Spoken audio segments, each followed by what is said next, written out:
ગુજરાતમાં પેટા ચૂંટણીને લઈને હવે માહોલ ગરમાઈ ગયો છે। કડી અને વિસાવદરમાં આવનારા દિવસોમાં ચૂંટણી યોજાવા જઈ રહી છે, ત્યારે હવે ગોપાલ ઇટાલિયા આજરોજ નામાંકન ફોર્મ પણ ભરવા જવાના છે, જેને લઈને હવે દિલ્હીથી દિગ્ગજ નેતાઓના ધામા પણ જોવા મળી રહ્યા છે, જેઓ આમ આદમી પાર્ટીના નેતા ગોપાલ ઇટાલિયાનો સાથ આપી રહ્યા છે, સહકાર આપી રહ્યા છે અને તેઓ પણ આ રોડ શોમાં જોડાવાના છે। ત્યારે કડી અને વિસાવદરમાં આમ આદમી પાર્ટી લડી લેવાના મૂડમાં હાલ જોવા મળી રહી છે અને રોજ જે નવા અપડેટ્સ છે એ વિસાવદર અને કડી બેઠકથી પ્રાપ્ત થઈ રહ્યા છે। અહીં સ્ટાર પ્રચારકોની યાદી છે એ પણ જાહેર કરી દેવામાં આવી છે। કોંગ્રેસે પણ પ્રભારીઓના નામની ઘોષણા કરી છે। ભારતીય જનતા પાર્ટીએ પણ જયેશ રાદડિયાને અહીં પ્રભારી તરીકે મેદાનમાં ઉતાર્યા છે અને આમ આદમી પાર્ટી તો પહેલાથી જ પોતાનો ઉમેદવાર ગોપાલ ઇટાલિયાના નામની ઘોષણા કરી ચૂકી છે।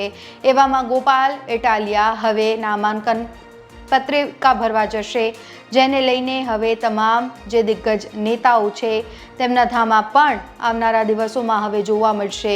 ગુજરાતમાં ખાસ કરીને અરવિંદ કેજરીવાલ, ભગવંત માન, આતિશી તમામ નેતાઓ છે એ ગોપાલ ઇટાલિયા સાથે પ્રચારમાં જોડાશે અને દમખમ સાથે વિસાવદરની બેઠકને હાંસલ કરવા માટે તેઓ એડી ચોટીનું જોર લગાવવામાં અત્યારથી જ લાગી ગયા છે। આમ આદમી પાર્ટીએ કડી અને વિસાવદર બેઠક માટે સ્ટાર પ્રચારકોની યાદી જાહેર કરી છે। આપના રાષ્ટ્રીય સંયોજક અરવિંદ કેજરીવાલ, પંજાબના મુખ્યમંત્રી ભગવંત માન, દિલ્હીના પૂર્વ મુખ્યમંત્રી આતિશી, પ્રદેશ પ્રભારી ગોપાલ રાય, દિલ્હીના પૂર્વ શિક્ષણ મંત્રી મનીષ સિસોદિયા અને સાંસદ સંજય સિંહ તથા સાંસદ રાઘવ ચડ્ડા વિસાવદર અને કડીની પેટા ચૂંટણીમાં પ્રચારમાં ઉતરશે। અરવિંદ કેજરીવાલના પત્ની સુનીતા કેજરીવાલ સ્ટાર પ્રચારક તરીકે ગુજરાતમાં પ્રચાર કરવા જઈ રહ્યા છે। રાજ્યસભા સાંસદ રાઘવ ચડ્ડા, દિલ્હીના ધારાસભ્ય ઇમરાન હુસૈન, સહપ્રભારી દુર્ગેશ પાઠક, સહપ્રભારી ગુલાબસિંહ યાદવનું નામ સ્ટાર પ્રચારકોના લિસ્ટમાં છે। ત્યારે કડી અને વિસાવદર બેઠકની પેટા ચૂંટણીમાં પ્રચાર માટે આમ આદમી પાર્ટીએ સ્ટાર પ્રચારકોની યાદી પણ જાહેર કરી દીધી છે।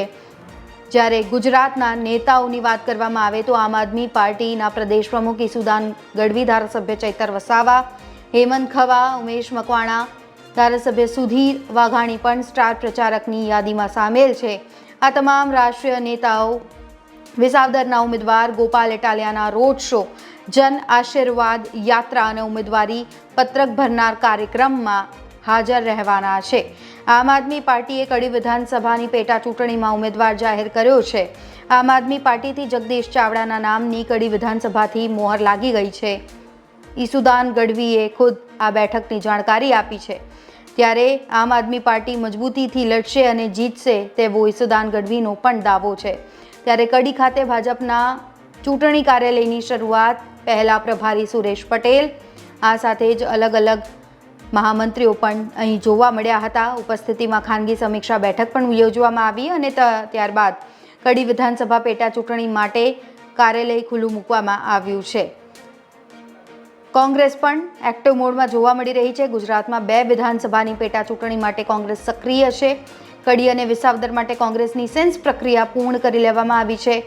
બંને વિધાનસભા બેઠક માટે પ્રભારીઓએ સ્થાનિક નેતાઓને સાથે ચર્ચા કરી છે અને આગામી 48 કલાકમાં પ્રદેશ પ્રમુખને સુપ્રત કરશે। આ સાથે જ પ્રદેશનું નેતૃત્વ ચર્ચાનો વિષય બન્યો છે।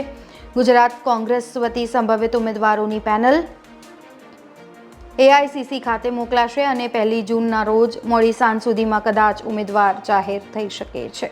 આ રિપોર્ટમાં બસ આટલું જ। ગુજરાતના તમામ મહત્વના સમાચાર જોવા માટે અને જાણવા માટે આપ જોડાયેલા રહો ગુજરાત તક સાથે। નમસ્કાર।